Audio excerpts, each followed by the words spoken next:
এটি কি রসমালাই? না, এটা রসমালাই না। হ্যালো এভরিওয়ান, আসসালামু আলাইকুম। কেমন আছেন সবাই? সকালবেলায় হাঁটতে বের হলাম রাদিফাকে নিয়ে। রাদিফা ঘুম থেকে উঠেই বলল চলো হাঁটতে যাই।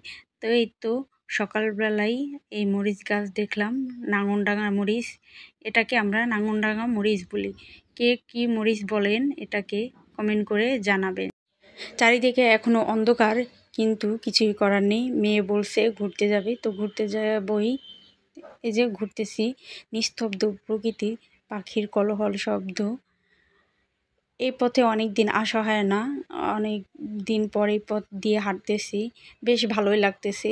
সামনে আমাদের পারিবারিক কবরস্থান। রাদিফা এই জঙ্গলের মধ্যে ঢুকবে, কিন্তু আমি বলতেছি না, এই জঙ্গলের মধ্যে যাওয়া যাবে না। এখানে অনেক ভাও আছে, ভাল্লুক আছে, কিন্তু সে কি নাছোড়বান্দা, সে ওইখানে যাবেই। বললাম ঠিক আছে, অন্য একদিন যাব, চলো আমরা এখন অন্য কোথাও যাব। তাকে পুকুর দেখিয়ে নিলাম। এই বললাম এখানে আম ধরে, আম গাছ, তারপরে বাঁশ ঝোপে বাঁশ ভূত আছে। তারপরে বললাম চলো আমরা ধান খেতে যাই। ধান কাটা শুরু হয়ে গেছে, ধান কাটা মৌসুমে এখন। কি যে সুন্দর প্রকৃতিটা, আসলে নিজের চোখে না দেখলে বোঝা যায় না। গ্রামের প্রকৃতি আসলে এক কথায় অসাধারণ। ঘন কুয়াশা, ঝাঁকে ঝাঁকে পাখি যাচ্ছে, শিশির ভেজা ধান ক্ষেত, এক অনন্য অপরূপ সুন্দর দৃশ্য। প্রকৃতি, গ্রামে যারা থাকে তারাই আসলে এই প্রকৃতির উপলব্ধি করতে পারবে। তো আমি নিচে গিয়ে ধান খেতে শিশিরটা ভিজানো, হাত দিয়ে ভিজাচ্ছি, খুব ভালো লাগতেছে আমার। এখন মা মেয়ে বাড়ি ফিরতেছি, আর একদিন আসবো বলছি। দুধটা ভালো করে ফুটিয়ে তারপরে চাল কুমড়ে দিয়েছি।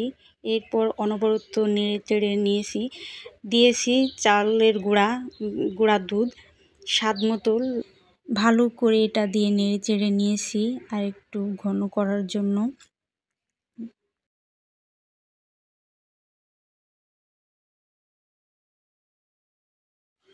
দিয়ে দিচ্ছি স্বাদ মতো লবণ, পরিমাণ মতো চিনি। এখন নাড়াচাড়া দিয়ে নেব।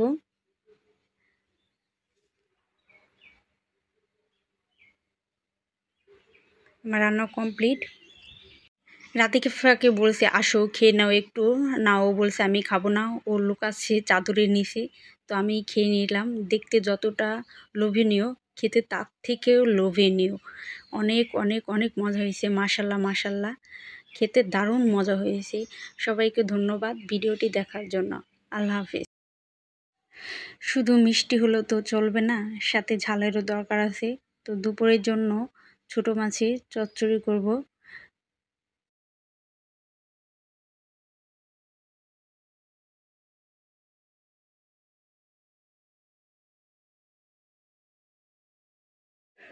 ছোটো মাছের চচ্চড়িটা হয়ে গেছে আমার, দেখতে কত সুন্দর হয়েছে মাশাল্লাহ। শুধু চচ্চড়ি দিয়ে কি ভাত খাওয়া যায়? সাথে যদি ঝোল না হয়, মাছের ঝোল করলাম লাউ দিয়ে। লাউটা আমার ভীষণ ভীষণ পছন্দের একটা খাবার। ঝোল না হলে আমার ভাত খেতে মন চায় না। ঝোল এটা আমার লাগবেই, সাথে ভাজি হোক বা চচ্চড়ি, দুটো হয়েছে। কালারটা কত সুন্দর হয়েছে মাশাল্লাহ মাশাল্লাহ।